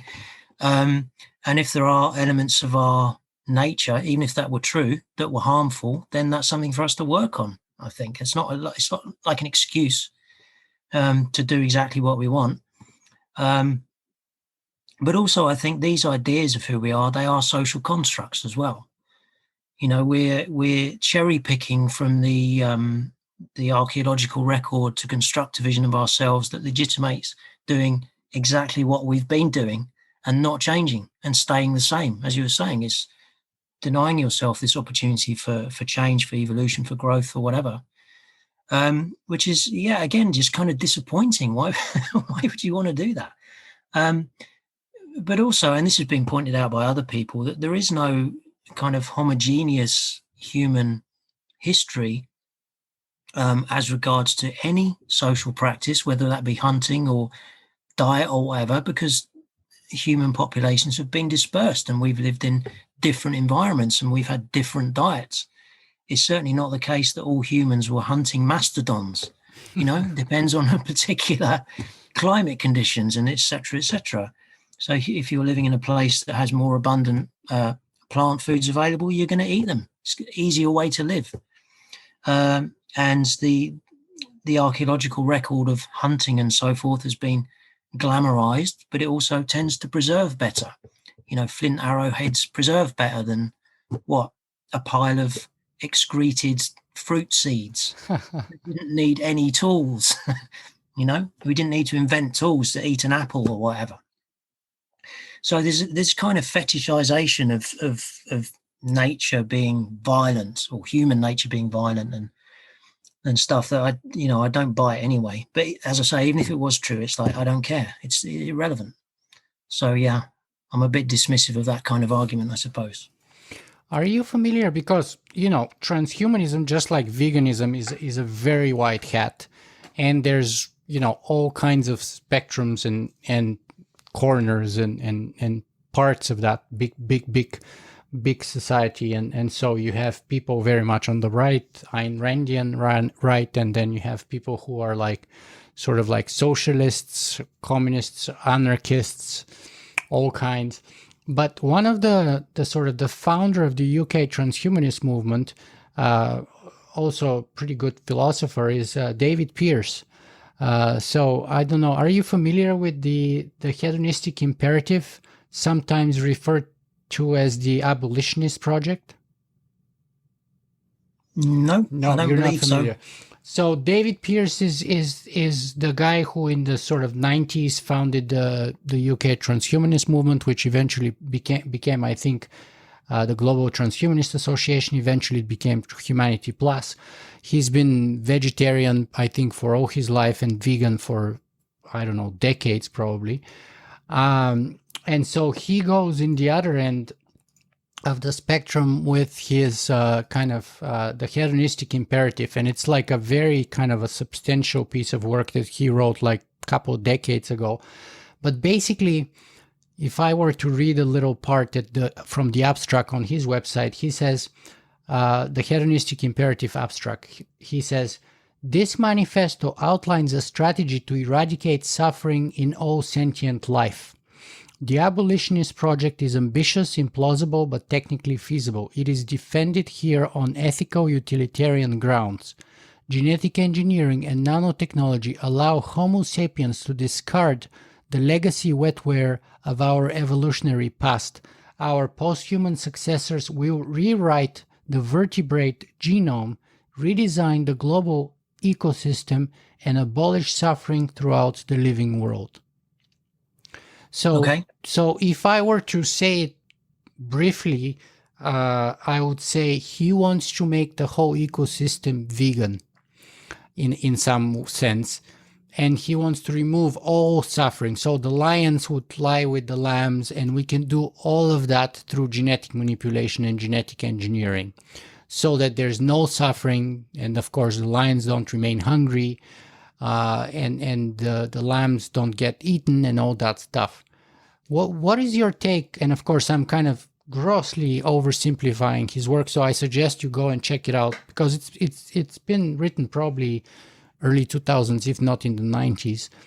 But what's your take on sort of that kind of transhumanist, hardcore vegan sort of, so utopia, even some have called it, where not only humans have the responsibility of being vegan, but we have a responsibility to impose that to, and as you were saying in the beginning, the key part of the definition of veganism is that, you know, we diminish suffering and exploitation of animals. Well, he's going one step further, and he says it's our responsibility to exterminate, to completely remove that from the cosmos.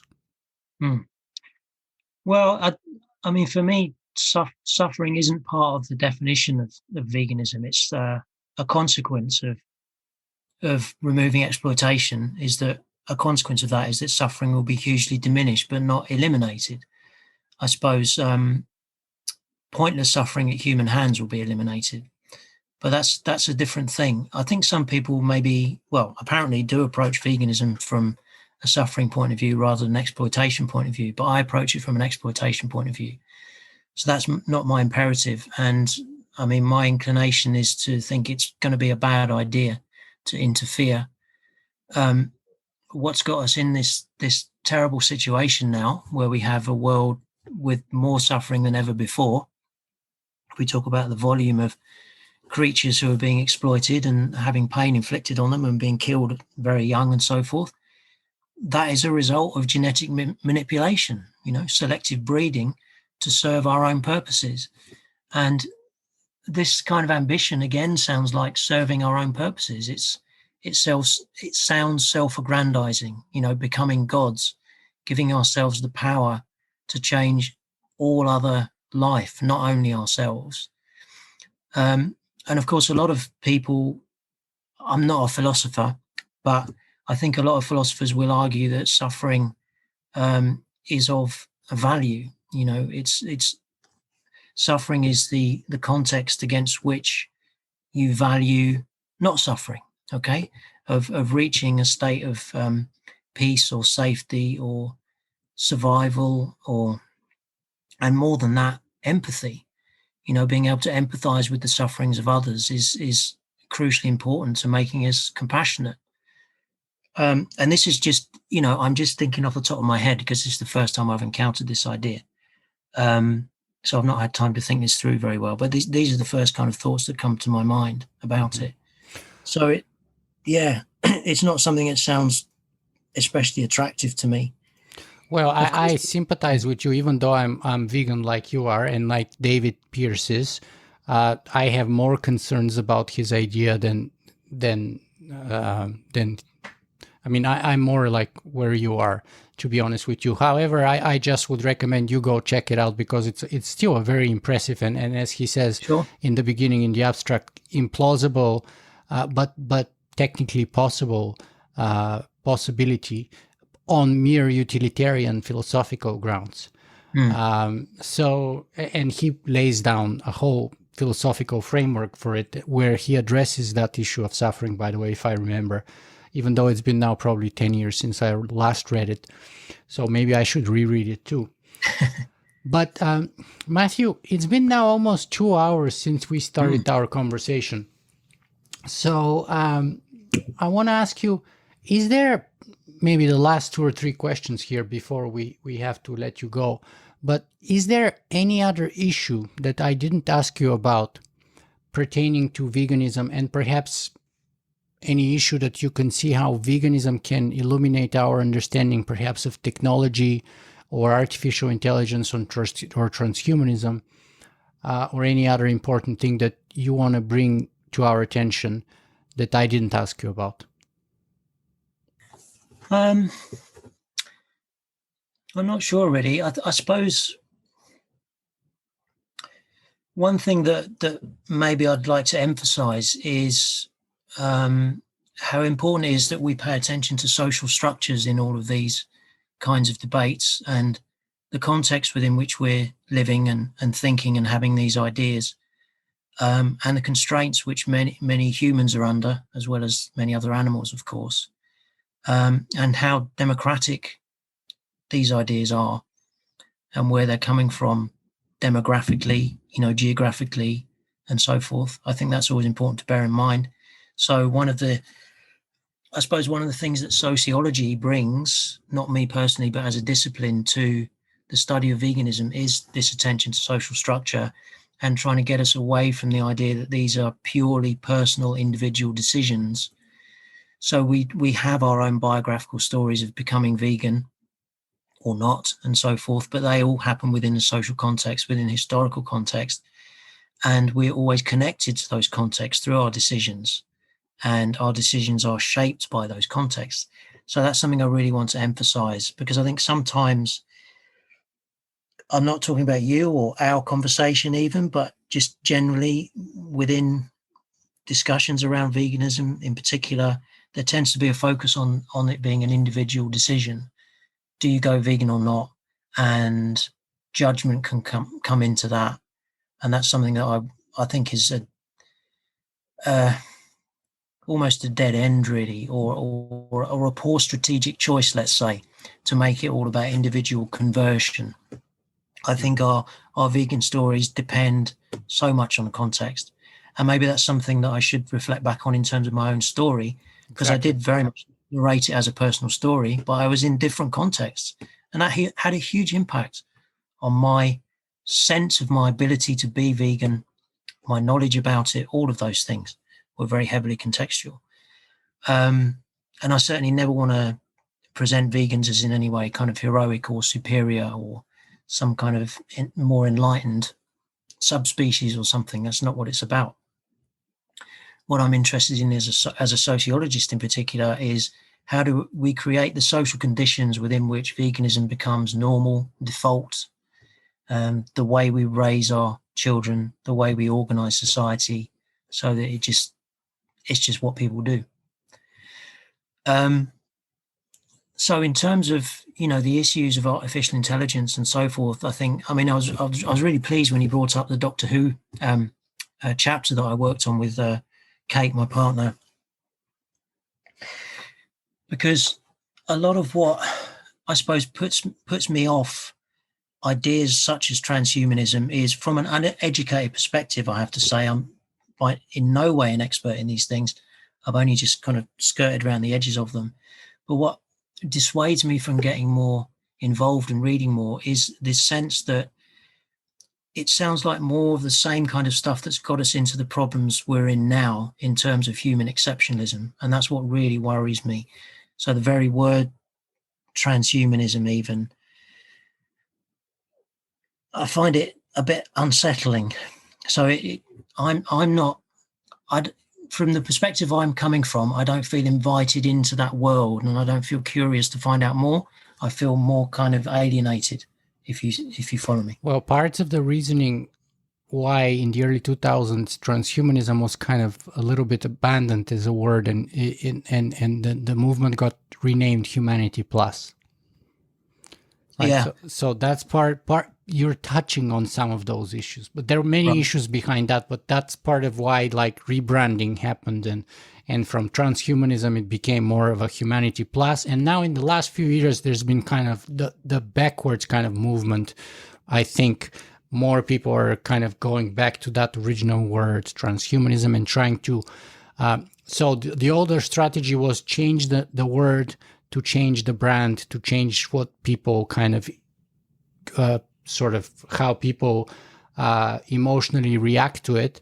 But now people are coming up with a different strategy, which is like, oh, let's just change the meaning of the word transhumanism. So that would change the emotional response that people are predisposed to get to it. So there's like different strategies. But that's part of the reasoning why people rebranded it to Humanity Plus back in the day.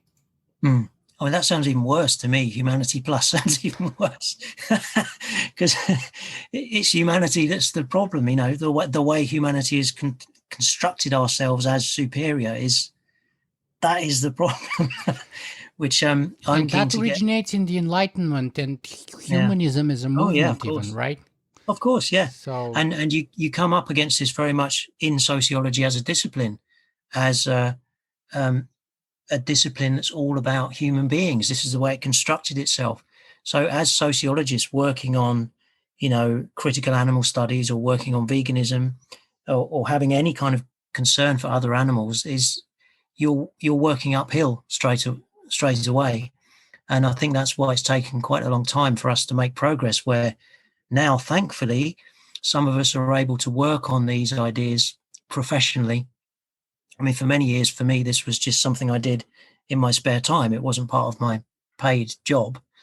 And now finally it is, for which I'm very grateful. And that means there are many more opportunities that open up. But yeah, you're absolutely right. Since the Enlightenment, well, even before, in different ways, on different philosophical bases, but since the Enlightenment... Theological mainly, right? Yeah, theological bases, yeah, absolutely. But since the Enlightenment, the process, of course, intensified with the connection with industrialism and so forth, and all the impacts that's had on other animals. So I guess that's why I'm...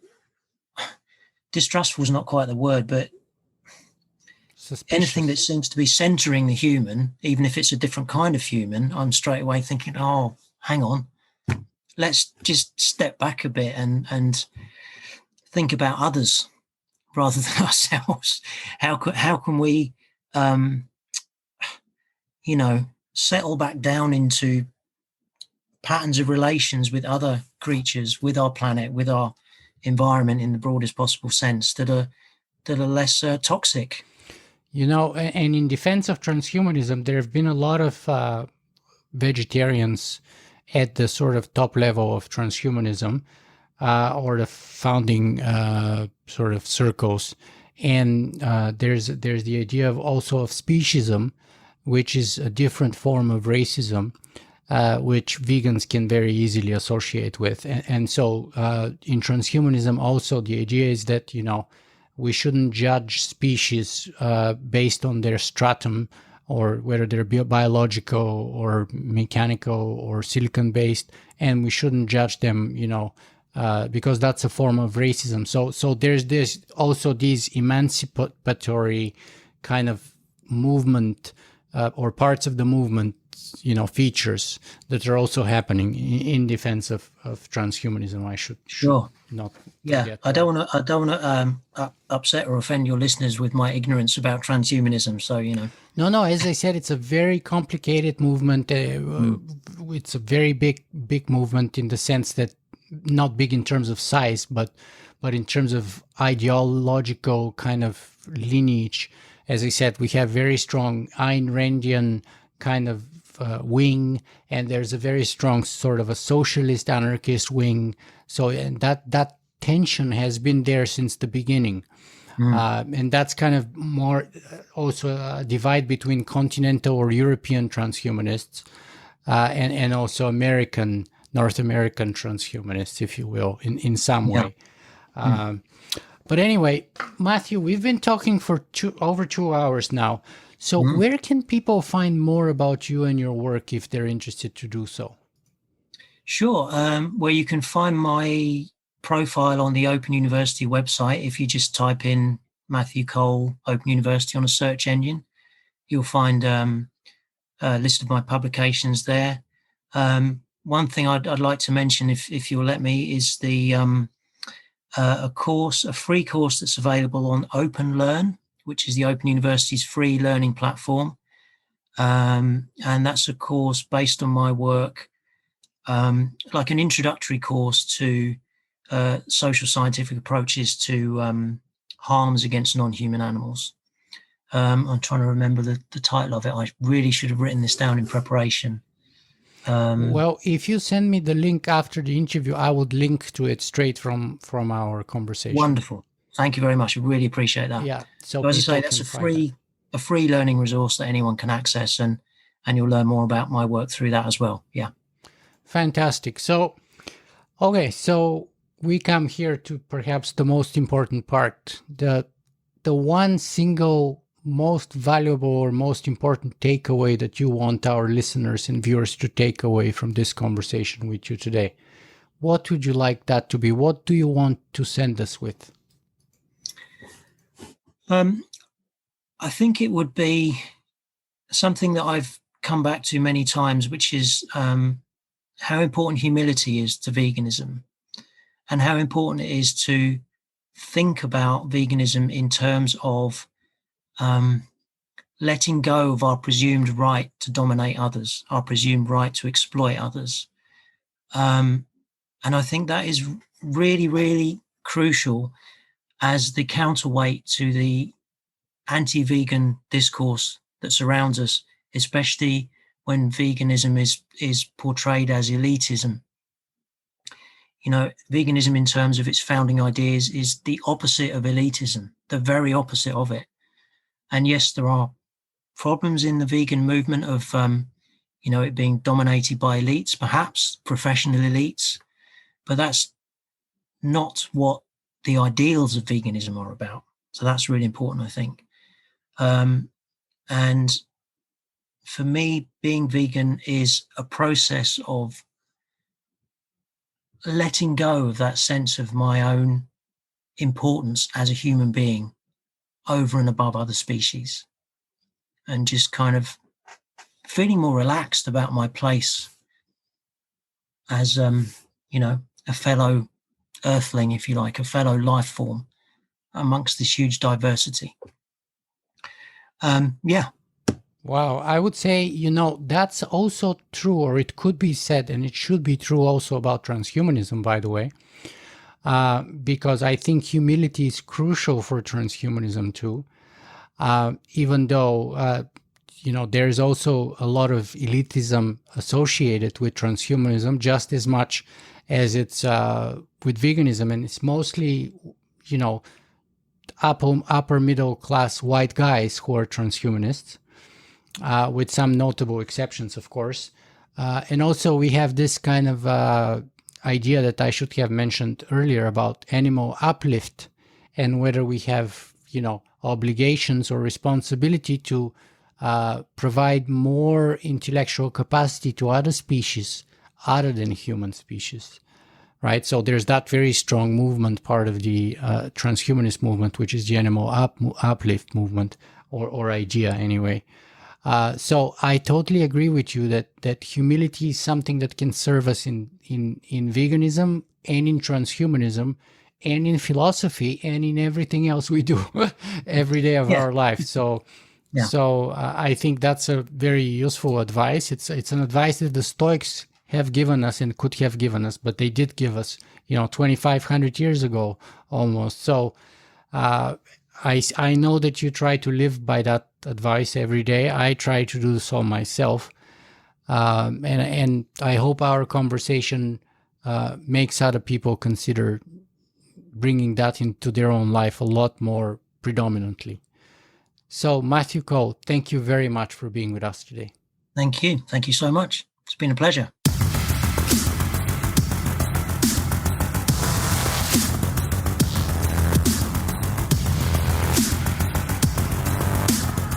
If you guys enjoyed this show, you can help me make it better in a couple of ways. You can go and write a review on iTunes, or you can simply make a donation.